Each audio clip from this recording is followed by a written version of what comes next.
الحمد لله الحمد لله نحمده ونستعينه من يهده الله فلا مضل له ومن يضلله فلا هادي له ونشهد أن لا إله إلا الله وحده لا شريك له ونشهد أن محمدا عبده ورسوله أما بعد فأعوذ بالله من الشيطان الرجيم بسم الله الرحمن الرحيم يا أيها الذين آمنوا صلوا عليه وسلموا تسليما اللهم صل على سيدنا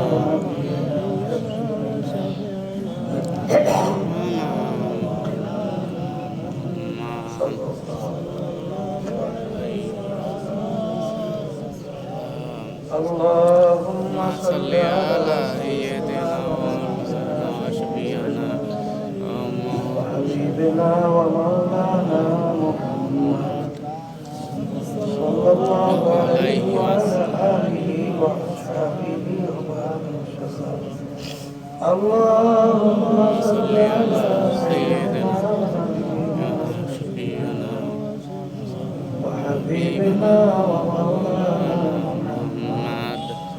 صلى الله عليه وعلى آله وأصحابه وسلم أعوذ بالله من الشيطان الرجيم بسم الله الرحمن الرحيم ألف لام ميم ذلك الكتاب لا ريب فيه هدى للمتقين الذين يؤمنون بالغيب صدق الله العلي العظيم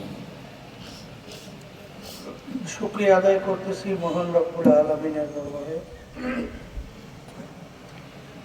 রব্বুল আলামিন ফিতনা ফাসাদের যুগে দুনিয়ার সমস্ত কাজ থেকে বিরত রেখে উলামায়ে কেরামদের মজলিস জাকিরিন শাকিরিন সাদিকিন অনেক আল্লাহর খাস বান্দারাই মজলিসের মধ্যে আছে, যাদের সঙ্গে আমাদের জীবনের একটা সময় আল্লাহ রাব্বুল আলামিন কাটাবার সুযোগ করে দিয়েছেন। শুকরিয়া করেন সবাই বলি আলহামদুলিল্লাহ। অনেক লোকের কানে মাহফিলের দাওয়াত পৌঁছার পরেও অনেকের সুযোগ থাকা সত্ত্বেও মাহফিল আসে নাই। আবার তালাশ করলে দেখবেন বহু দূর থেকে কষ্ট স্বীকার করে আমার অনেক ভাইরা মাহফিলে পাগলের মতো সুইটে চলে আসছে।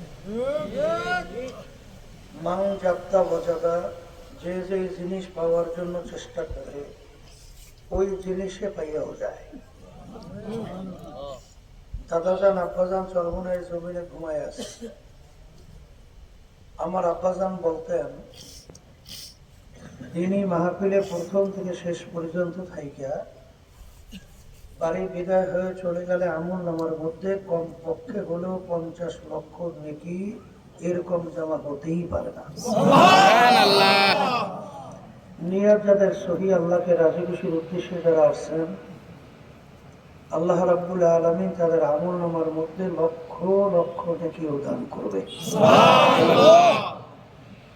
একটা নেকির মূল্য সম্পর্কে আল্লাহ রাসূল সাল্লাল্লাহু আলাইহি ওয়াসাল্লাম বলছেন, অহুদ পাহাড়কে ইঙ্গিত করিয়া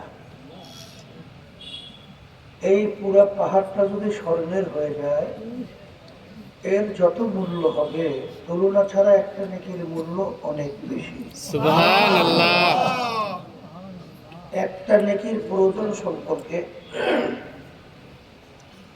আল্লাহ রাব্বুল আলামিন কোরআনুল কারীমের ভিতরে বলছেন, ফামান ইয়া'মাল মিসকালা যাররাতিন খায়রান ইয়ারা ওয়া মান ইয়া'মাল মিসকালা যাররাতিন শাররান ইয়ারা।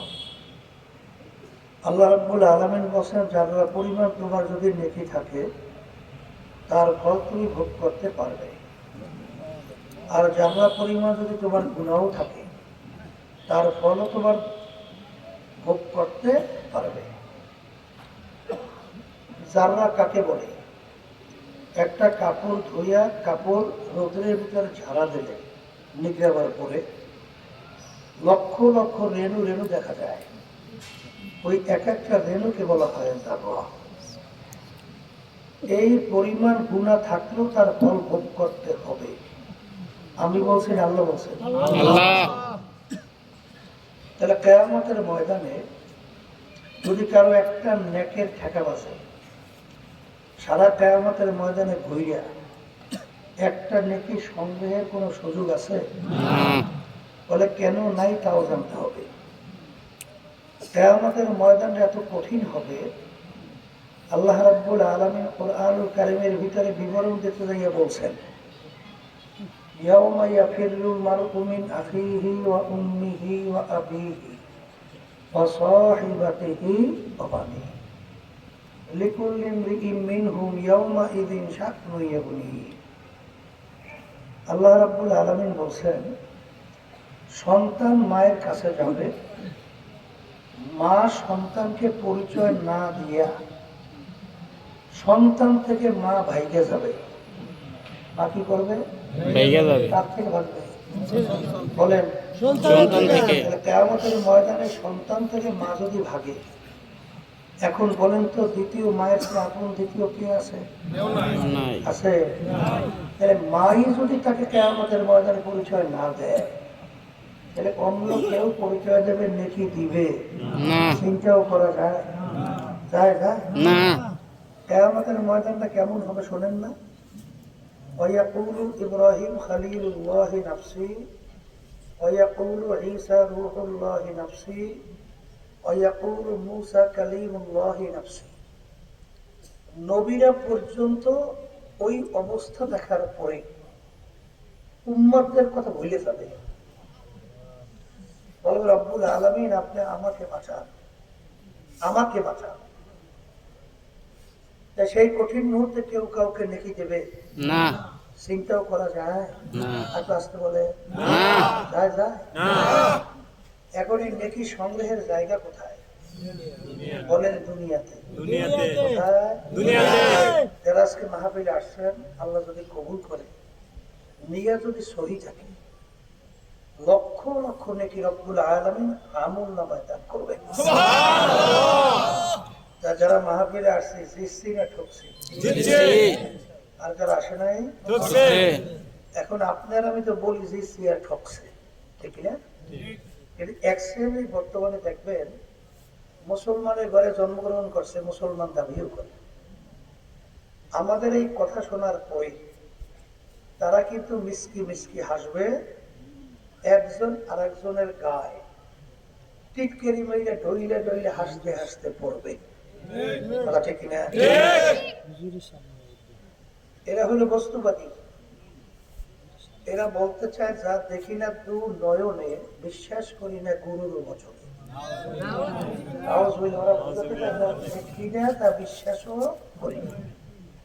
কপাল পোড়াকে যদি জিজ্ঞাসা করেন, হে কপাল পোড়া, তুমি দেখো না, বিশ্বাস করো না, যদি তুমি তাকে প্রশ্ন করো, আচ্ছা তুমি কি জ্যান্ত মানুষ না মরা মানুষ, তখন সে উত্তর দেবে আমি জ্যান্ত। দেবে না উত্তর? দিবে। জ্যান্ত মানে কি? ওর ভিতরে রূহ আছে না নাই? আছে। এখন যদি আপনি প্রশ্ন করেন যে তুমি জ্যান্ত মানুষ, তুমি বললা তোমার ভিতরে রূহ আছে, আচ্ছা তুমি বলো তো তোমার রূহটা কি কালা না নীলা না ধলা না লাল না লম্বা না গোল না চ্যাপ্টা? বিবরণ দাও। তখন কি বলবে? দেখি নেই। বলো কি বলবে? দেখি নাই। তাইলে যেই রব্বুল আলামিন তোমার ভিতরে গোপনে রূহ রেখা তোমাকে কথা বলাইতে পারে, হাঁটাইতে চলাইতে পারে, সেই মালিক তোমাকে গোপনে কবরে রেখে আযাব দিতে পারে না? পারে। বস্তুবাদী যা দেখে না তা বিশ্বাস করে না, ওরা কিন্তু আমাদের কথা দিয়ে হাসাহাসি করে না।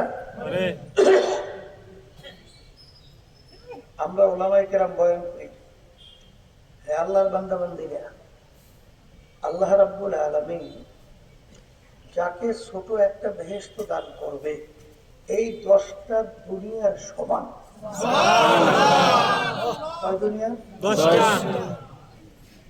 একজনকে দান করবে 10 দুনিয়ার সমান, তাও আবার পরিমাণে ছোট বেহেশত। এখন ওরা মন্তব্য করে ছোট বেহেশত যদি একজনকে দেয় 10 দুনিয়ার সমান, একজন দুইজন লোক বেহেশতে যাইবে না কোটি কোটি আসতে পারে। তাই ছোট বেহেশত যদি হয় 10 দুনিয়ার সমান, তাহলে বড় বেহেশত কত বড় তার তো পরিমাণ নাই। তাই কোটি কোটি মানুষ যাবে বেহেশতে, একটা ছোট বেহেশতে একজনকে যদি দেয় 10 দুনিয়ার সমান, এত জায়গা মাওলায় পায়।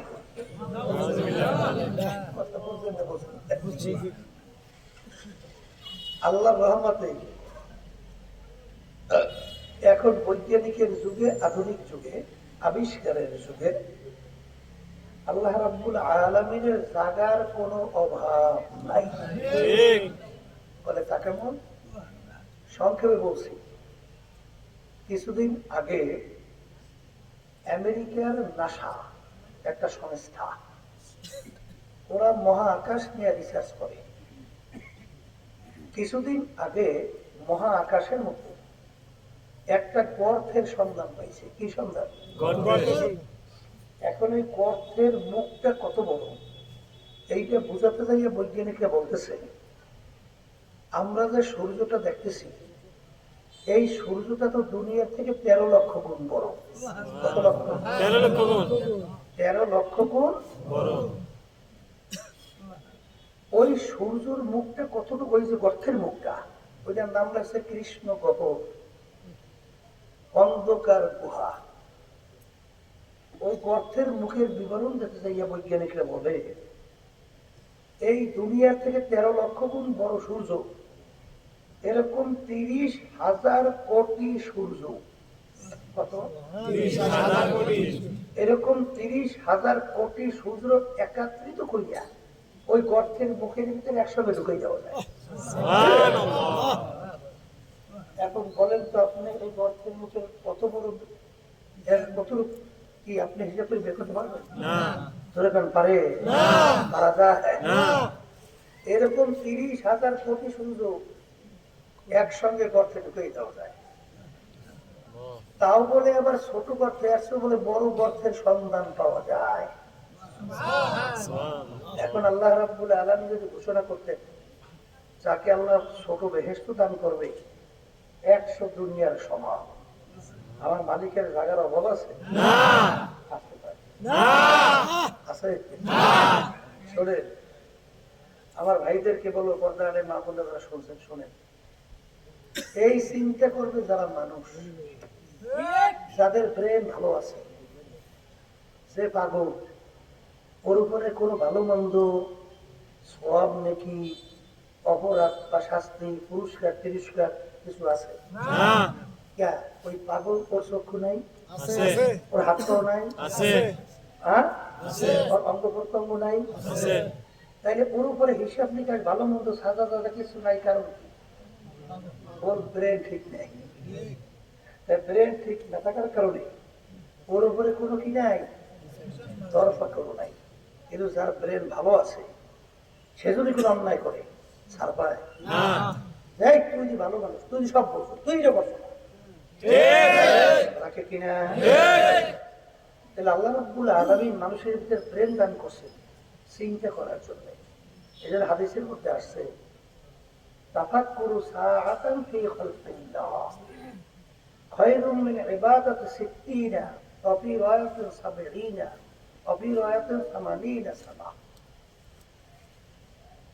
আল্লাহ রাসূল সাল্লাল্লাহু আলাইহি ওয়াসাল্লাম বলেন, যারা আল্লাহর মাখলুকাত নিয়ে কিছু সময় চিন্তা করে, মুরাকাবা করে, 60 বছর নফল ইবাদত করলে যেই সওয়াব পাওয়া যায়, অল্প সময় মুরাকাবার মাধ্যমে সেই পরিমাণ সওয়াব পাওয়া যায়।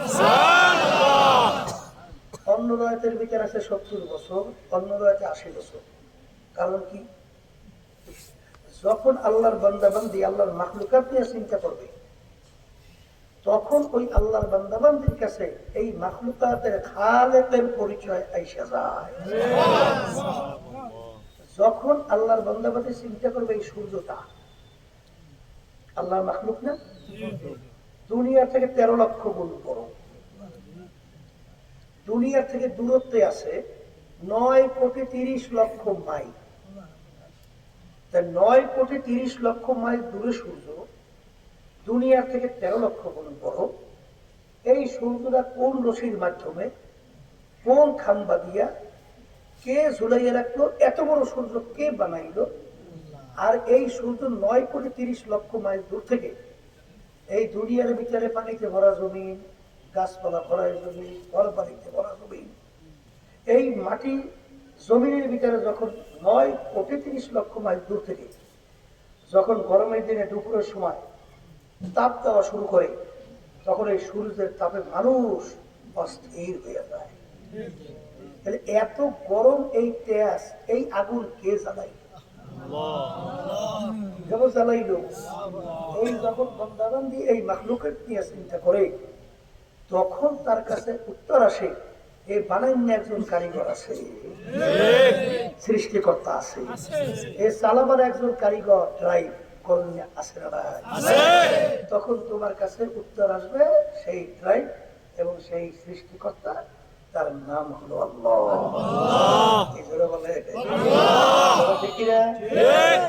যখন এই আল্লাহর বান্দাবাদী চিন্তা করবে একটা ফুল নিয়ে, হাজারো রকমের ফুল আছে না?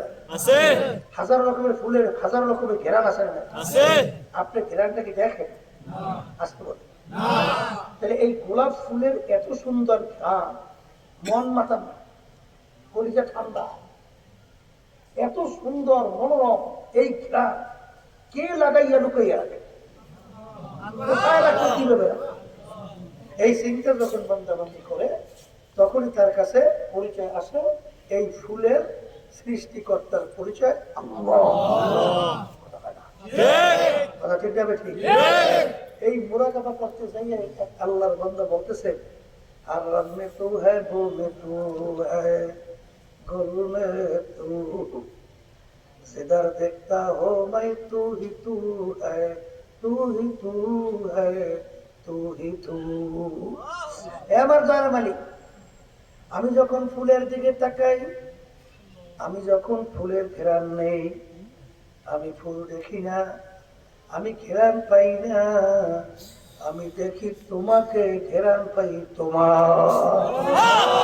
কি বলেন? কথা ঠিক না? গাছের পাতার দিকে আল্লাহর বান্দা চাইয়ে মুরাকাবা করে, কি করে? চিন্তা করে যে এত সুন্দর এই গাছের পাতা, যেমন অনেক কচু পাতা আছে না, এই এমন সুন্দর ভাবে ডিজাইন করা সাজানো রং, দেখছেন রঙলা কচু পাতা? ও তো মনে হয় কোন কারিগর এত সুন্দর নিখুঁত কিভাবে রংটা বসাইছে। এই তাকাবার পরেই তখন ওই আল্লাহর বান্দা তখন বলতে, বর্গেদার আখতা সবজে ধর নজরে হুশিয়ার, আর ওয়ারাকে দপ্তুরি মারফাতে কিরবেগা। এ আমার দয়ার মালিক, আমি যখন একটা গাছের পাতার দিকে তাকাই, আমি গাছের পাতা দেখি না, আমি দেখি তোমাকে। কি এই চিন্তা করবে পাগল? আসতে না পাগল না, না তোমার আমার যাদের আল্লাহ বেরেন ভালো লাগছে তারা। এই বাংলা বোঝেন না? রাস্তার ভিতরে গোবর পড়ে গেছে, গোবর ছেড়েন, গোবর ছেড়েন, গোবর। আচ্ছা, ধারে কাছে কোনো গরু নাই, দেখাও যায় না কোনো গরু, কিন্তু গোবর দেখার পরে আপনার ব্রেন কি বলে? সেখান থেকে একটা গরু গেছে। আপনি গরু দেখছেন? না হ্যাঁ, না আপনি গরু না দেখে মন্তব্য কেমনে করলেন? গোবর দেখে হ্যাঁ? ও গোবর দেখে তোমার ব্রেন বলে এখান থেকে একটা গরু গেছে তাফাক্কুরু সাআতান ফি খালকিল্লাহ খায়রুম মিন ইবাদাতি সিত্তিনা ওয়া ফি রাওয়াতিন সাবঈনা ওয়া ফি রাওয়াতিন সামানিনা সানা। যখন আল্লাহর বান্দাবান্দি আল্লাহর মাখলুকাত নিয়ে মুরাকাবা চিন্তা করে তখন এই বান্দাবান্দির ভিতরে ওইভাবে উত্তর আসে এই সৃষ্টিকর্তা একজন আছে, তার নাম হলো আল্লাহ। কথা ঠিক কিনা? ওই বস্তুবাদী ওলামায়ে কেরামদেরকে ঠেস মারে, টিকিয়ারি মারে, কি মারে, হুজুর কথাবার্তা শুনবে নিও বলে থাকি, বলে হুজুর বলে সৃষ্টিকর্তা একজন আল্লাহ আছে। তাহলে আল্লাহ যদি একজন থাকে তাহলে তাকে বানাইলো কে? আছে না নাই? এরকম একদল আছে না নাই? আচ্ছা, আমি যদি উত্তর দেই তাকে বানাইছে অমুকে, তাহলে প্রশ্ন শেষ না আবার করবে? তাহলে তারে বানাইছে কেনা? যদি বলে তাকে বানাইছে অমুকে, প্রশ্ন শেষ না আবার করবে? তাহলে তাকে বানাইছে কে, তাকে বানাইছে কে, তাকে বানাইছে কে, তাকে বানাইছে, প্রশ্ন শেষ করবে? আসতে পারবে? আরো বন্যা করি শেষ আছে না, কোনদিন প্রশ্ন উত্তর পাবে না। বলতে ব্যাপার কি? বলে ব্যাপার কিছুই না। বলেন বলেন, ব্যাপার কিছুই না। কথা কি? মানুষ বানাইছে আল্লাহ। বলেন জোরে আল্লাহ। মানুষের ব্রেন শক্তি চিন্তা দান করছে কে? আল্লাহ। এই মানুষের ব্রেনের ভিতরে একটা সীমাবদ্ধতা আছে না নাই? আছে। আছে না নাই? আছে। আপনি সব বোঝেন না? কি বোঝেন? কিচ্ছুই না। ঠিক এই কথা হয় না? আচ্ছা বলেন তো, এত বোঝেন, দুনিয়া সৃষ্টির পরে কোটি কোটি মানুষ দুনিয়া থেকে যায় না? বর্তমানে নাই? আচ্ছা, আমার মালিক কত বড় কারিগর। এই যে আঙ্গুলের একটা টিপ, এই টিপ, এই যে টিপ তাই না, এই টিপের ভিতরে দুনিয়া সৃষ্টির পরে মামলায় ডিজাইন করছে এতটুকু জায়গা। কতটুকু জায়গা? এই আঙ্গুলের একটা টিপ, এতটুকু জায়গায় ডিজাইন। দুনিয়া সৃষ্টির পরে যত শত শত কোটি মানুষ দুনিয়া থেকে গেল, বর্তমানে আছে। আচ্ছা বলেন তো, এতটুকু জায়গায় মাওলা ডিজাইন করছে, দুনিয়া সৃষ্টির পরে একটা মানুষের টিপের সঙ্গে এখন পর্যন্ত হাজার হাজার কোটি মানুষ আর একটা মানুষের টিপের এতটুকু জায়গায় ডিজাইনে পুরো কোনো মিল আছে? নাই। তোমার ব্রেন দিয়ে বলো, এমন কোন জ্ঞানী, এমন কোন বৈজ্ঞানিক, এমন কোন দার্শনিক আছে এতটুকু জায়গায় কয়টা ডিজাইন করতে পারে? কি ধরে না? মাথায় ধরে না? ধরে? কিছু ধরে? এই বর্তমানে ডাক্তার আবিষ্কার করার পরে বলছে মানুষ মরে যাওয়া কোন আশ্চর্য না, পয়সা টাকা আশ্চর্য। ডাক্তাররা বলতেছে মানুষের ভিতরে লক্ষ লক্ষ রক্ত কণিকা আছে, প্রত্যেকটা রক্ত কণিকা ঘন্টা 5 মাইল বেগে চলে এবং প্রত্যেকটা রক্ত কণিকা চলার রাস্তা ভিন্ন। তাহলে শরীরের ভিতরে লক্ষ লক্ষ রাস্তাও আছে আর 5 মাইল বেগেও চলে। ডাক্তাররা বলতেছে একটা রক্ত কণিকা যদি তার রাস্তা ফেল করিয়া অন্য রাস্তায় ঢুকে বসে, সঙ্গে সঙ্গে লোকটা মারা যাবে। এখন তোমার আমার ব্রেন কি বলে যে এই রক্ত কণিকা চালাইলে একজন ড্রাইভার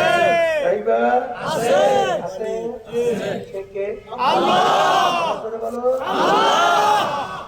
এরপরে আমার বাজানদেরকে বলবো, এই কথা বেশি লম্বা না, সংক্ষেপ।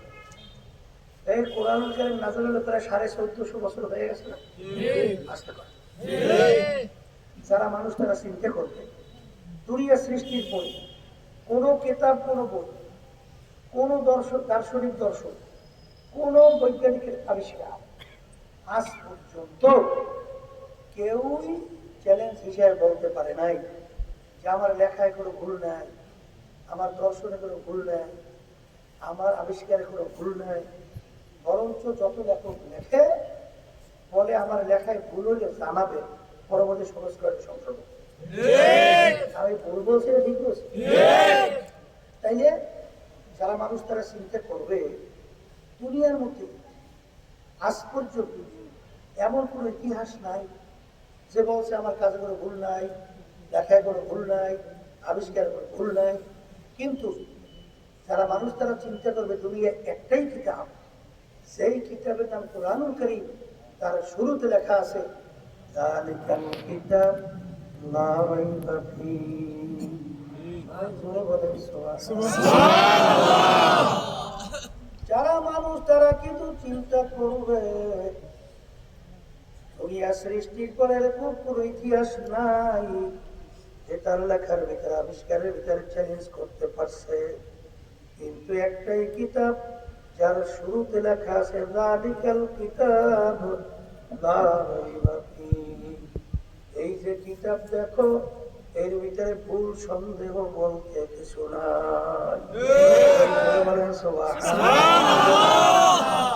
এই আল্লাহর বান্দারা এই চিন্তা করবে কারা?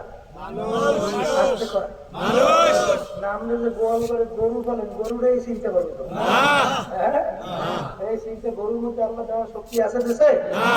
দেখেন এখন মানুষ চিন্তা করবে এই কোরআনুল কারীম ইতিহাস কি, কার উপরে নাযিল হলো? ইতিহাস করলে দেখবে আল্লাহ রাসূল সাল্লাল্লাহু আলাইহি ওয়াসাল্লাম তার উপরে কোরআনুল কারীম নাযিল হয়েছিল, ঠিক কি না?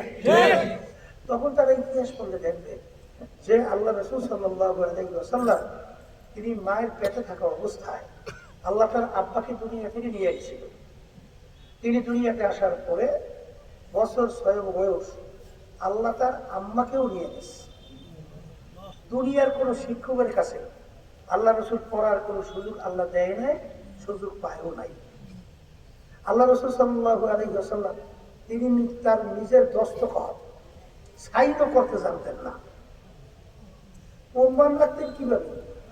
আল্লাহর হাবিবের আঙ্গুল মোবারকের মধ্যে আংটি মোবারক ছিল, আংটি মোবারক দিয়ে সিল মারত।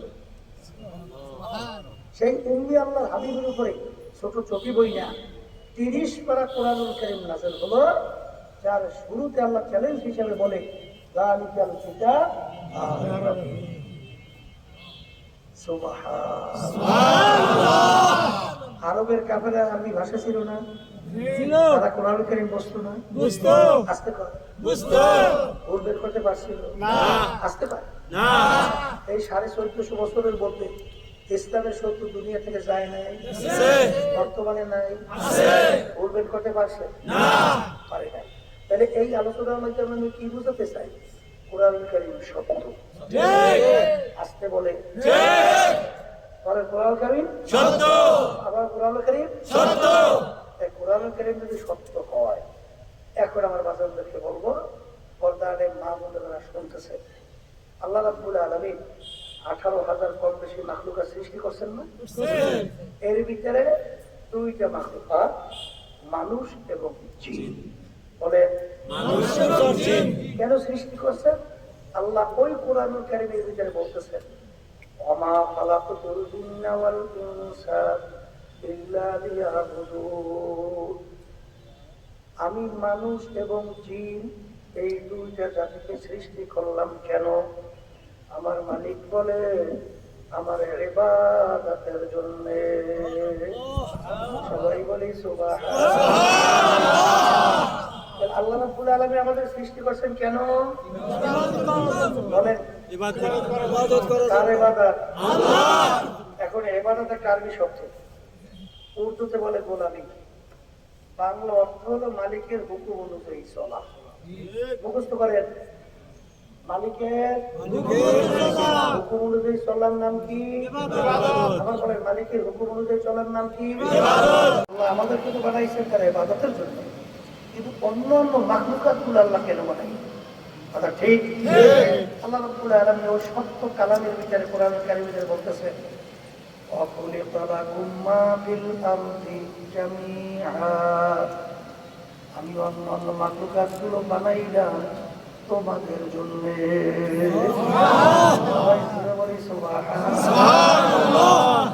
এই কবরের যাত্রীরা অন্যান্য মাখলুকাত মালিক বানাইলেন আমাদের জন্য। এখন একটু চিন্তা করলেই বুঝবো, আমরা যে সূর্যটা দেখতেছি এই সূর্য আমাদের মানুষের দরকার আছে না না? আবার বলেন আছে।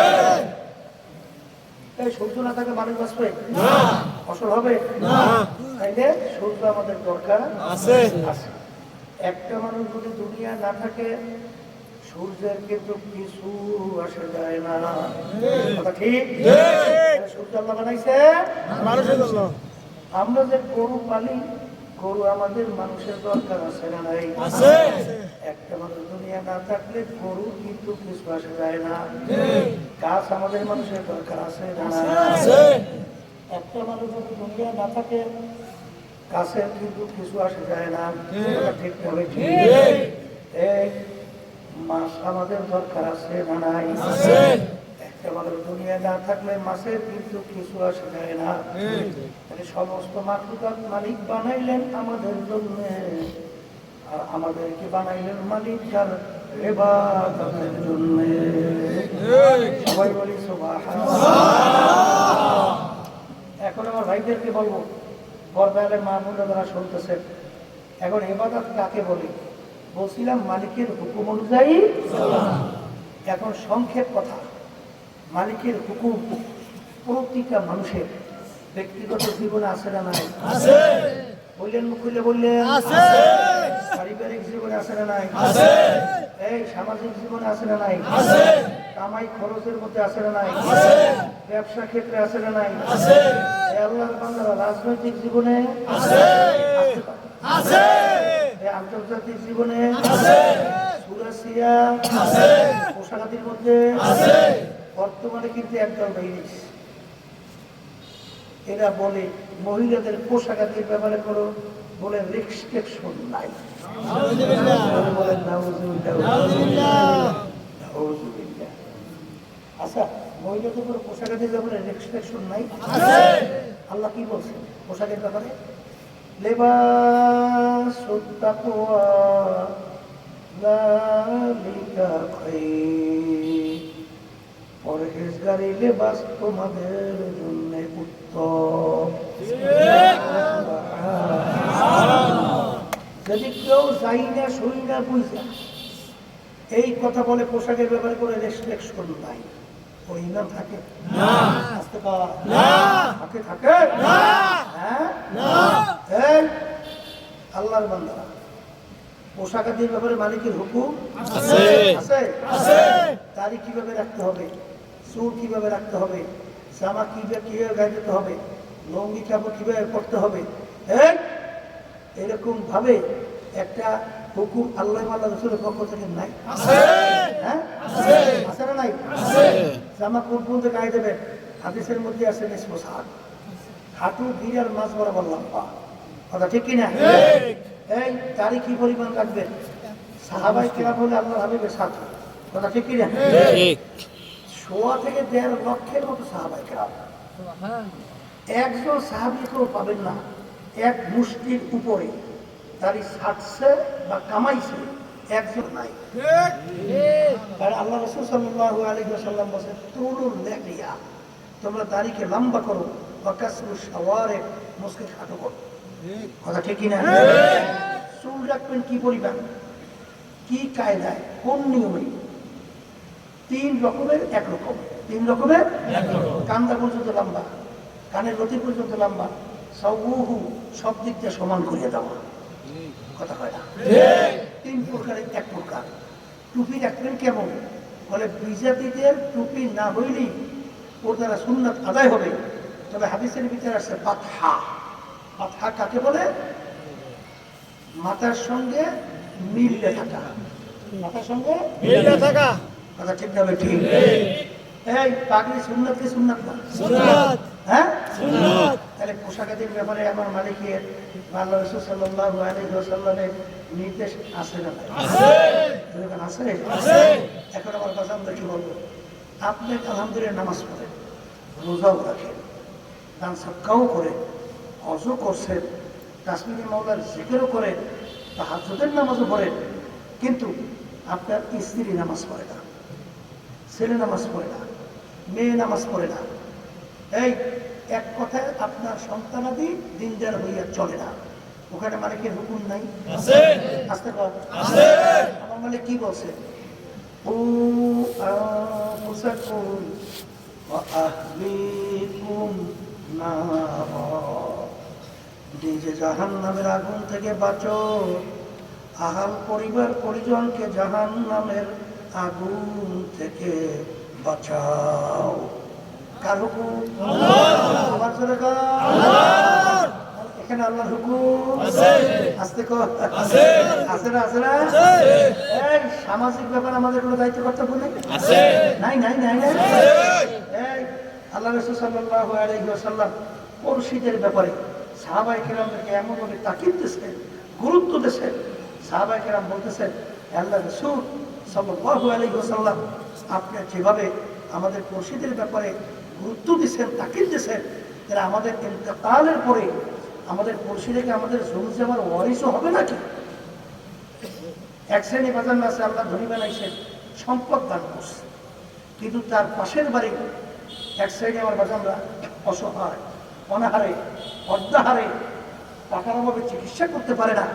সেখানে আপনি যদি খবরাদি না রাখেন, আর সে যদি খানায় কষ্ট পায়, আর তুমি যদি পেট ভরে খানা খাও, তুমি চাই না রাখো, তুমি খানা খাও না, তুমি জাহান্নামের আগুন পেটে ঢুকাও। কথা কয় না? এখানে কি ইসলামের কোনো নির্দেশ আছে না নাই? আসতে বলেন, আছে না নাই? আচ্ছা, এখন ব্যবসার ক্ষেত্রে আল্লাহর হুকুম নেই? আমার মালিক সত্য কালামের ভিতরে বলতেছেন, আহাল্লাহুল বাইআ ওয়া হারামার রিবা, তোমাদের জন্য আমি ব্যবসাকে হালাল ঘোষণা করলাম, আর সুদকে তোমাদের জন্য আমি হারাম ঘোষণা করলাম। বর্তমানে এক শ্রেণী আমার বাজানরা, পর্দার মা বোনেরা, নামাজও পড়ে, রোজাও রাখে, কিন্তু ব্যবসা বাড়াবার জন্য, সম্পদ বাড়াবার জন্য তার ব্যবসাকে সুদের সঙ্গে মিশ্রণ করে। আছে না নাই? এরকম টাকা, এরকম টাকা ধরে বলেন কার? আল্লাহ না? শোনেন, অনেকে জ্যোতিষে পারে না, মন চায় সুদের সঙ্গে চলা, সুদের 70টার মতো গুণা, এর ভিতরে 70 গুণা নাউজুবিল্লাহ ঘৃণা জমাবার জন্য মায়ের সঙ্গে অপকর্মের কেউ ঘৃণিত হলো সুদের 70 গুণা। নাউজুবিল্লাহ, জানি এত বড় কঠিন হোক আল্লাহ রাব্বুল আলামিনের। ওদিকে আল্লাহ আমাদেরকে বানাইছেন তার ইবাদতের জন্য, আল্লাহর হুকুম অনুযায়ী চলার জন্য, কিন্তু সেখানে সে সুদের সঙ্গে চলাইয়া ব্যবসা করে। আছে না নাই? এই আল্লাহর বান্দারা, রাজনৈতিক জীবনে আল্লাহর হুকুম নেই? আসতে বলেন তো, আছে না নাই? এই আল্লাহর বান্দারা, সংক্ষেপে বলছেন, এক শ্রেণী বাজানরা আছে, হুজুর আবার রাজনীতি করে কা? আমরা রাজনীতি করিও আল্লাহর হুকুম পালন করার জন্য, ইবাদতের জন্য। আসতে বলে, নামাজ পড়ি কার হুকুম? রোজা রাখি কার হুকুম? সেই মালিকই তো কোরআনুল কারীমের ভিতরে বলেন, যেরকম আল্লাহ বলেন আকিমুস সালাহ, সেই কোরআনুল কারীমের ভিতরে আল্লাহ বলেন আকিমুদ্দিন, তোমরা দিনকে প্রতিষ্ঠা করো, দিনকে প্রতিষ্ঠা করো। আর শোনেন, আল্লাহ রাব্বুল আলামিনের কোরআনুল কারীমের ভিতরে বলেন, ওমান লাম ইয়াহকুম বিমা আনজালাল্লাহ আউলাইকা হুমুল কাফিরুন আউলাইকা হুমুজ জালিমুন আউলাইকা হুমুল ফাসিকুন। যারা আমার নীতি আদর্শ অনুযায়ী, আমার নীতি আদর্শ অনুযায়ী রাষ্ট্র পরিচালনা করবে না, আল্লাহ বলতেছেন ওরা কাফের। ওরা কি? কাফের।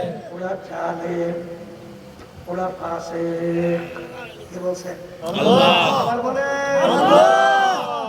আমার মালিক বলেন, ইন্নাদ-দীনা ইনদাল্লাহিল ইসলাম, আমার কাছে একমাত্র নীতি আদর্শ গ্রহণযোগ্য, তার নাম হলো ইসলাম। ঠিক।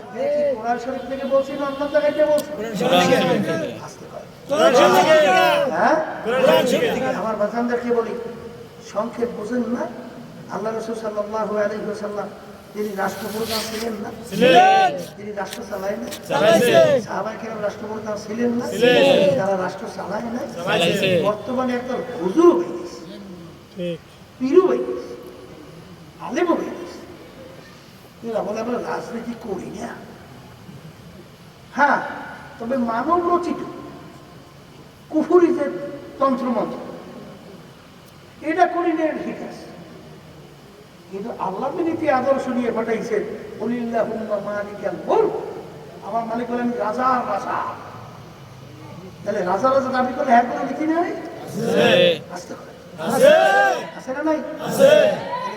বলে যে আমরা আমভাবে রাজনীতি করি। এই যারা বলে আমরা রাজনীতি করি না তারা করে কি? প্যাট নীতি। আবার বলেন কি নীতি? কি নীতি? বর্তমানে এক শ্রেণীর বলে আমরা যে রাজনীতি করি বলে এরা গণতন্ত্র করে। জোরে বলে নাউজুবিল্লাহ। এই আমাদের নীতি আদর্শ নীতি গণতন্ত্র বাস্তবায়ন না, আল্লাহ আল্লাহ রসুলের নীতি ইসলাম বাস্তবায়ন। সেই কপাল করা বলে যে এরা হচ্ছে গণতন্ত্র। গণতন্ত্র কোর্স তাদেরকে বলে গণতন্ত্র। আমরা তো গণতন্ত্রের বিরুদ্ধে 24 ঘন্টার জেলা মানব রয়েছে। এবারে ধোকা বা শয়তানদের একটা ধোকা। ইসলামের নীতি আদর্শ যেন কখনই ক্ষমতায় যাইতে না পারে, এও ইহুদি নাসারা খ্রিস্টানদের একটা শিখানো বলি। হুজুর হুজুর আপনারা যে নির্বাচনে যান, অমুক যান, সমুক যান, কথা ঠিক না? শোনেন, বাংলাদেশের যত ব্যবসা বাণিজ্য কাপড় চুপড় বাংলাদেশে ঢোকে, বাংলাদেশ ব্যাংক হয়ে ঢোকে না? বাংলাদেশের ব্যাংকের কি কার্যক্রমটা কি সুদ কি সুদ না? এখন আপনার কাপড় পরা লাগে লাগে না? লাগে না? কারণ আপনার ওইটা ফিরাবার ভিতরে সে শক্তি নাই। কথা ঠিক না? ঠিক। এখন আপনার ওই শক্তি অর্জন করার জন্য তখন তো বাধ্যই আপনার সতর্ক থাকার জন্য আপনার কাপড়টা পরতে হইতেছে।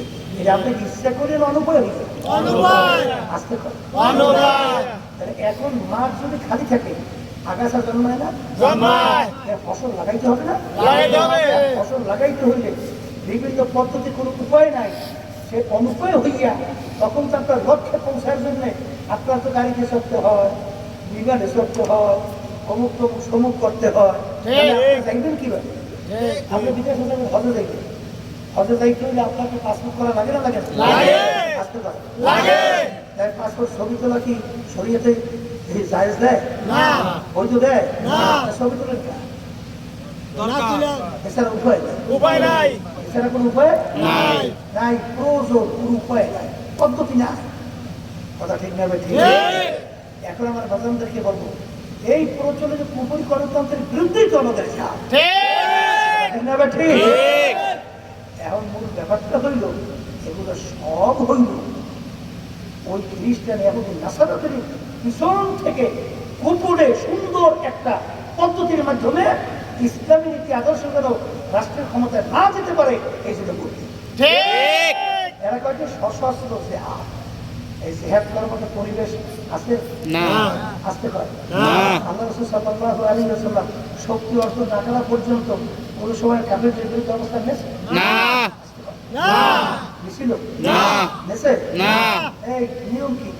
ওই সময় ছিল 100 ইমানদার 10 জন কাফের। পরবর্তীতে হইতে হইতে এখন 2 জন কাফের 1 জন ইমানদার, শেষ। এর বেশি যদি কাফের হয় তখন তাদের প্রতিবাদ করা ইসলামের নিয়ম অনুযায়ী নাই। কথা ঠিক কিনা? এই জন্য আমার বাজানদেরকে হলো পর্দারে মা বোনেরা তারা শুনতেছে। হাদিসের মধ্যে আসে আল্লাহ রাসূল সাল্লাল্লাহু আলাইহি ওয়াসাল্লাম বলেন, মান রাআ মিনকুম মুনকারান ফালিয়ুগাইয়িরহু বিয়াদিহি ফাইন লাম ইস্তাতি' ফাবিলিসানিহি ফাইন লাম ইস্তাতি' ফাবিকলবিহি ওয়া যালিকা যাহুর ঈমান। অন্যায়ের প্রতিবাদে তোমার যদি শক্তি থাকে অন্যকে হাত দিয়ে ফেরাও। এরপরে মুখে ফিরানোর কথা কইছে কোন সময়? যখন হাত দিয়ে ফিরাবার শক্তি নাই। ভালো করে বোঝে। প্রথম বলছে হাত দিয়ে ফিরাও, এরপর বলছে কি মুখ দিয়ে বই দিয়ে ফিরাও। এর অর্থ হাত দিয়ে ফিরাবার শক্তি নাই। এরপরে কি বলছে? মুখ দিয়ে বলার শক্তিও নাই। তখন কি করবা? মনে মনে ঘৃণা না। এই ঘৃণা পাইছেন কোথায়? এই ঘৃণা করে তো সর্বনাশ করছে। এখানে ঘৃণা করে না, না মনে মনে পরিকল্পনা করে কিভাবে ফিরানো যায়। কথা ঠিক না ঠিক? এটাও কিন্তু একটা সম্পূর্ণ ইহুদি খাতারের নিঃসন্দেহে এটা শেখানো একটা তারিখ মানে ব্যাখ্যা। কথা ঠিক না ঠিক? হয়তো মনে করে আমি মনে মনে ঘৃণা করলেই তো আমার ইমান রক্ষা হয়ে যাবে, তখন তো কোনোদিনও অন্যায় ফিরে আমার চিন্তা তারা আসবে না। ওরা বলছেন কোন জায়গায় লাগাইছে, মনে মনে পরিকল্পনা করতে হবে কিভাবে অন্যায়কে ফিরানো যায়। ঠিক কিনা? এগুলো কিন্তু স্তর। এই জন্য আমার বাচ্চাদেরকে বলবো, পর্দারে মা বোনেরা শুনতেছে, শোনেন, আজকে যদি আপনার প্রতিবাদ না থাকে তাহলে দেখেন না কয়েকদিন আগে এই নারীবাদীরা নারীদের সম্মান দিতে যাইয়া এদেরকে ভোগের পণ্য বানাইয়া তারপরে এদের সম্মান দেওয়া। নাউজুবিল্লাহ করুন, নাউজুবিল্লাহ, নাউজুবিল্লাহ করুন। ওরা যে নারী নীতি সংস্কার কমিশন এইটার প্রধান পারভিন হক, ওরা যে প্রস্তাবগুলো দেশে সংস্কারের জন্য যদি আজকে প্রতিবাদ না থাকে আর এইগুলো যদি বাস্তবায়ন হয়, কয়েকদিনের ব্যবধানেতেই মানুষ সব পোষ হয়ে গেছে। সব পোষ হয়ে গেল, সব পোষ হয়ে গেল। এর প্রতিবাদ লাগবে কি লাগবে না? আল্লাহ আমাদের প্রতিবাদ করা হয়েছে না? আল্লাহ আমাদের অনেক শান্তা লাগবে কি লাগবে না? আন্তর্জাতিক ব্যাপারে কোন নিয়ম আছে না নাই? আল্লাহ রাসূল সাল্লাল্লাহু আলাইহি ওয়াসাল্লাম বলেন, তামাম দুনিয়ার সমস্ত মুসলমান কাজা আসাদেন ওয়াহিদ, একটা শরীরের মতো দুনিয়ার যে কোনো প্রান্তে মুসলমান আক্রান্ত হলে ওই ব্যথায় তোমারও ব্যথা লাগা লাগবে। আজকে ফিলিস্তিনে আমার মা বোনরা, আমার ছোট ছোট বাচ্চারা যেভাবে ওদেরকে হত্যা করতেছে, ওই জালেমের দলেরা, কাফের দলেরা, ওদের ব্যাপারে প্রতিবাদে আমাদের সাহায্য শক্তি অনুযায়ী প্রতিবাদ করা লাগবে। কথা ঠিক? আল্লাহর বান্দারা, পর্দার মা বোনেরা, রব্বুল আলামিন আমাদেরকে বানাইছেন তার ইবাদতের জন্য, অন্যান্য মাখলুকাত বানাইলেন মালিক আমাদের খেদমতের জন্য। এখন আমার মালিক কেমন জানি তোমার আমার দিকে তাকাইয়া বলে, হে আব্দুল কারীম, হে রহিমা খাতুন, আমি তোর বিচার চাইয়া চাইয়া দেখি, আমি একটা, তুই একটা গরু পালো, দুধ খাওয়ার জন্য গরুর বাচ্চা হবে, বংশ গরুর বিস্তার লাভ করবে, কিন্তু আমি বিচার চাইয়া চাইয়া দেখি গরুকে এখন বাচ্চাও দেয় না, দুধও দেয় না। তুই কি করলি? সুবিধার করলি, গরুটাকে শোয়াইয়া জবাই করলি, চামড়া খুইয়া গোস্ত পাক কইরা নিজে আত্মীয় স্বজন নিয়ে খাইলি। খা বান্দা বান্দি, আমি তোর জন্যই বানাইলাম। তুই আম গাছ লাগাইলি আম খাওয়ার জন্য, আম গাছে এখন আম দেয় না, আমি তোর বিচার চাইয়া দেখি। আম গাছ কাটলি, পাত্তা তৈরি করলি, বাকি অংশ দিয়ে লাঠি তৈরি কইরা আগুন জ্বালাইয়া ভাত তরকারি পাক কইয়া খাইলি। খা বান্দা বান্দি, আমি তোর জন্যই বানাইলাম। এক কাজে লাগে না, অন্য কাজে লাগাইয়া দিলি। আমি তোদেরকে বানাইলাম আমার ইবাদতের জন্য, আমি তোর বিচার চাইয়া চাইয়া দেখি। ফজরের সময় মুয়াজ্জিন আমার পক্ষ থেকে তোকে দাওয়াত জানায়, আসসালাতু খায়রুম মিনান নাওম, ঘুম হইতে নামাজ ভালো। আমি তাকাইয়া দেখি তুই ঠান্ডার ভিতরে কম্বল গুঁড়া দিয়া ঘুমাও। তুই আমার হুকুম পালন করার জন্য মসজিদে নামাজে যাও না। তোকে আমি জোহরে ডাকছিলাম, তোকে আমি মসজিদে নামাজে পাই নাই। আসরে ডাকছি, তোকে আমি পাই নাই। মাগরিবে ডাকছি, তোকে আমি পাই নাই। এশায় ডাকছি, তোকে আমি পাই নাই। রমজানের রোজা রাখার জন্য বলছি, তুই রাখো নাই। তুই ধনী হলে হজ যাকাত আদায় করতে বলছি, তুই হজ যাকাত আদায় করো নাই। পর্দা আমার হুকুম ফরজ, যাদের সঙ্গে দেখা দেওয়া জায়েজ নাই তাদের সঙ্গে তুই দেখা দিলি, আমার হুকুম মানলি না। সুন্নাত তরিকায় চলতে বললাম, তুই সুন্নাত তরিকায় চলো না। আরে তোকে হারাম হালাল তমিজ পার্থক্য করে খাইতে চলতে বললাম, তুই হারাম হালাল তমিজ করে খাও নাই, তুই চলো নাই। এক কথায় তোকে আমি বানাইছিলাম আমার ইবাদতের জন্য,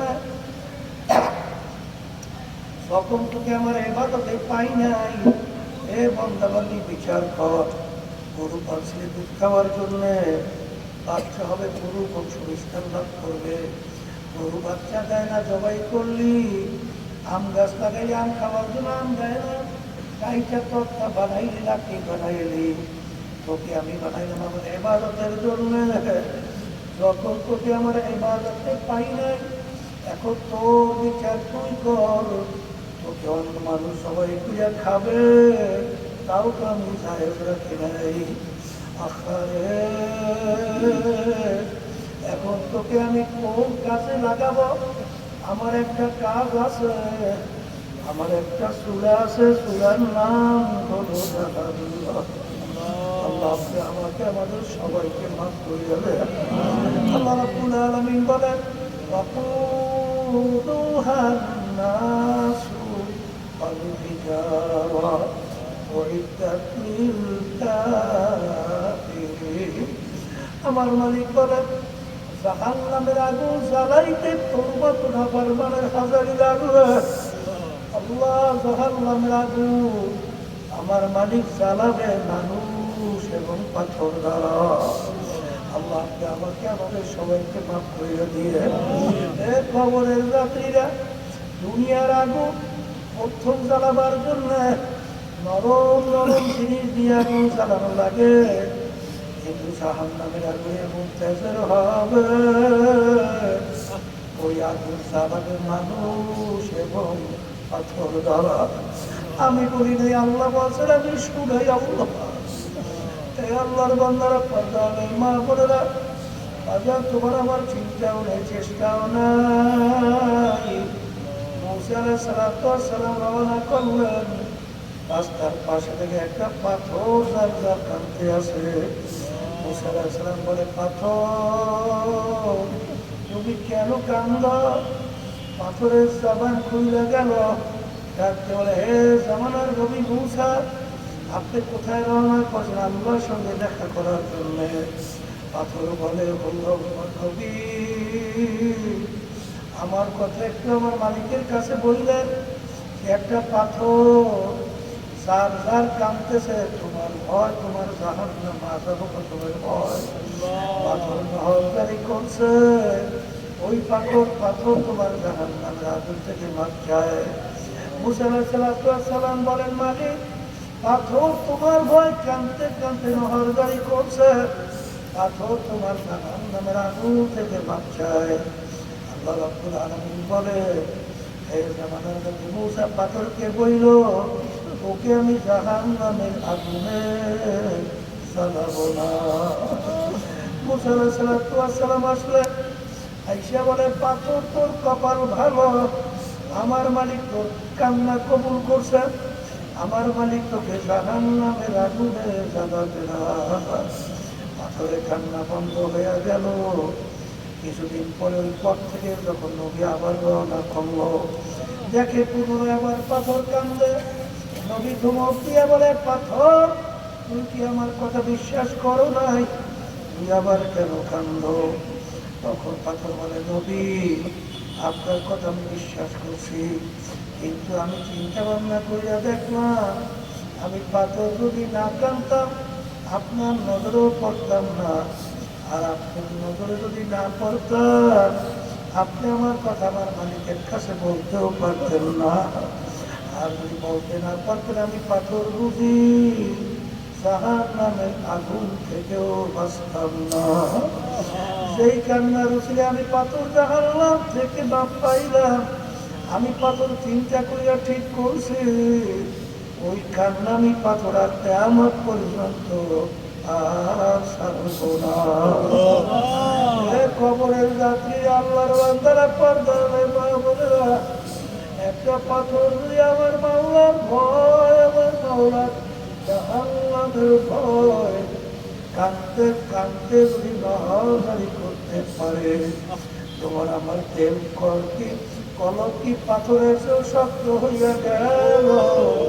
গুনার কথা মনে কইরা, জাহান্নামের কথা মনে কইরা তোমার আবার চোখে কেন পানি আসে? কবরের যাত্রীরা আল্লাহ রাসূল সাল্লাল্লাহু আলাইহি ওয়াসাল্লাম বলেন, মান বাকা মিন খাশিয়াতিল্লাহ হারামাল্লাহু তিলকাল আইনা আলান নার।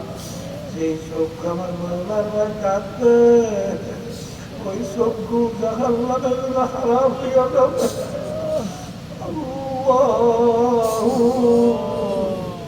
আল্লাহ হাবিব বলে, মান বাকা মিন খাশিয়াতিল্লাহ হাত্তা ইয়াউদাল লাবানু ফিদ দার'i। সেই চক্ষু আমার মাওলার ভয় কাঁদবে, ওই চক্ষু জাহান্নামে যেরকম অসম্ভব হয়ে যাবে। এরকম গাভীর বান্ধের থেকে দুধ দোহাইয়া ওই বান্ধে ঢুকানো যেরকম সম্ভব না, ঠিক যেই আল্লাহর বান্দাবান্দি আমার মাওলার ভয়, আমার মালিকের জাহান্নামের ভয়, আমার মালিকের আযাব ও গজবের ভয়, সেই আল্লাহর বান্দাবান্দির চোখের থেকে পানি ফালাইয়া কাঁদবে, ওই চক্ষু জাহান্নামে দেওয়া এরকম অসম্ভব হইয়া যাবে। কবরের যাত্রীরা আমার আব্বাজান রাহমাতুল্লাহ আলাইহি বলতেন, সেই মামলার তকদির নাই, ওই মামলারও কিন্তু খালাস নাই। সাহাবায়ে কেরামদের ইতিহাস পড়লে দেখবেন, কাঁদতে কাঁদতে মাওলার কবরে চলে গেল। ওমর ফারুক রাদিয়াল্লাহু তাআলা আনহু অর্ধেক দুনিয়ার রাজত্ব করছিলেন, বাংলাদেশের মতো করে 200 দেশের রাজা। তার ইতিহাস পড়লে দেখবেন, অনেক সময় রাস্তা দিয়ে হাঁটতো, তারা দুটো ফেঁসা হাতের ভিতরে উঠাইয়া এই চোখের ফাড়ি ফালাইয়া কান্দে আর বলে, ও ফেঁসা কুটা নারা, তুই আমার চেয়ে অনেক ভালো। কারণ তো বেশ তো নাই, জাহান্নাম নাই, আমার মালিকের সামনে দাঁড়াইয়া তোর হিসাব দেওয়ার কোনো চিন্তা নাই। কিন্তু আমি অমর মানুষ, আমার মালিকের সামনে দাঁড়াইয়া হিসাব দেওয়া লাগবে। ও পেদা কুটা নারা, তুই আমার চেয়ে অনেক ভালো। এই মামলার তকদির নাই, তার কিন্তু খালাস নাই। দাদা রহমাতুল্লাহ আলাইহির কথা শুনছিলাম, দাদা রহমাতুল্লাহ আলাইহি ইন্তেকালের আগে আগে চৌকির উপরে বসে পাশেই কবরস্থান, তাকাইয়া তাকাইয়া পোলাপানের মতো আবু করে চিল্লাইয়া কান্দে, আর উপরের দিকে মালিকের দিকে ফিরা ফিরা করুণ সুরে কাঁদে আর বলে, ওরে আমার মালিক, তুমি যদি আমাকে মাপ নাই করো, আমি একা ওই অন্ধকার কবরে কেমনে থাকবো? ওই অন্ধকার কবরে বালিশ নাই, বিছানাও নাই, বাতিও নাই, সাথীও নাই, ওই অন্ধকার কবরে আমি একা কেমনে থাকবো? আমার মালিক দয়াময় করে তুমি আমাকে মাফ করিয়া দাও। আমার আব্বাজান রাহমাতুল্লাহি আলাইহি অনেক সময় অন্ধকারে ফজরের নামাজ পড়তে রওনা করছে, সিঁড়ি দিয়া নামে আর গুনগুন গুনগুন করিয়া কান্দে। আল্লাহ,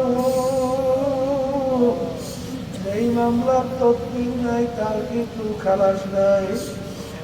আর বাজানদেরকে বলবো, পর্দারে মামুনদেরকে বলবো, কোন দুনিয়ার পিছনে পড়ছো, কোন সম্পদের পিছনে পড়ছো, কোন দলের পিছনে পড়ছো? বাজান, বর্তমানে বাংলাদেশের ভিতরে আওয়ামী লীগ, বিএনপি, জাতীয় পার্টি সহ যারা, এরা কিন্তু প্রচলিত কুফরি গণতন্ত্র, যার প্রবক্তা ছিল আমেরিকার প্রাক্তন প্রেসিডেন্ট আব্রাহাম লিঙ্কন। তিনি বলছিলেন, government of the people, by the people, for the people.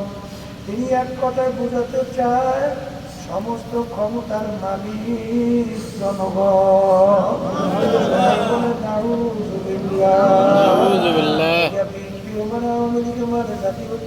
মানে, কিন্তু আমরা যারা ইমানদার মুসলমান, আমরা বলি বাইরা আল্লাহ, করবা আল্লাহ, আব্বা আল্লাহ, সমস্ত ক্ষমতার মালিক একমাত্র।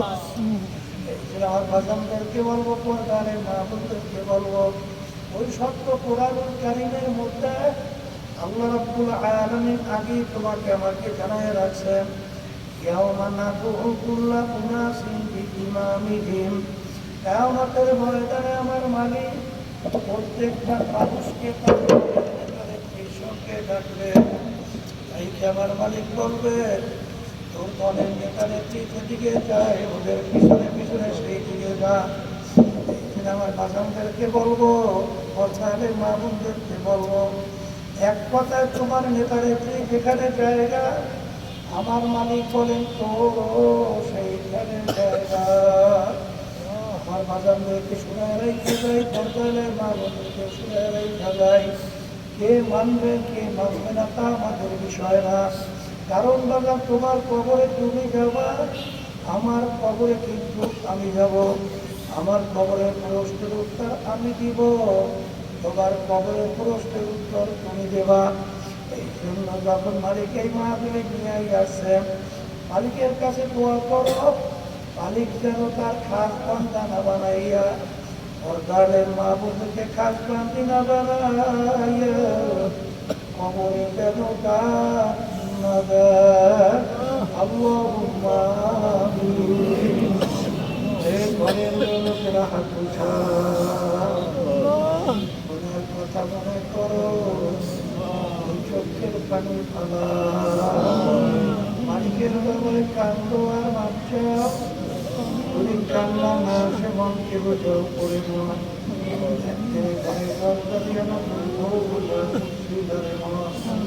কত মেয়ে লোকে শরবত খাওয়াইল, কত মেয়ে লোকে বাতাস করলো, দিন আসবে এই ঘরের দরজা দিয়ে আমার লাশ হইয়া ফের হবা। কান্দে মামা করে, কান্দে মামা আওয়াজ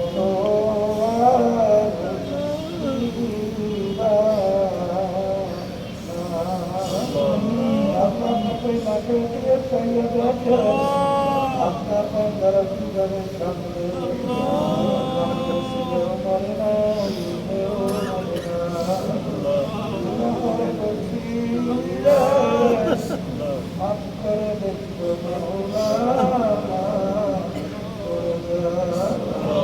আমার মনে চোখ করে কান্দে, সন্তান মারা গেলে চোখে পানি আসে, সম্পদ নষ্ট হয়ে গেলে চোখের ভিতরে পানি আসে। আমার মনে জাহান্নামের আগুন জ্বলে, ওই জাহান্নামের আগুন চোখের পানি ছাড়া ঠান্ডা হবে না।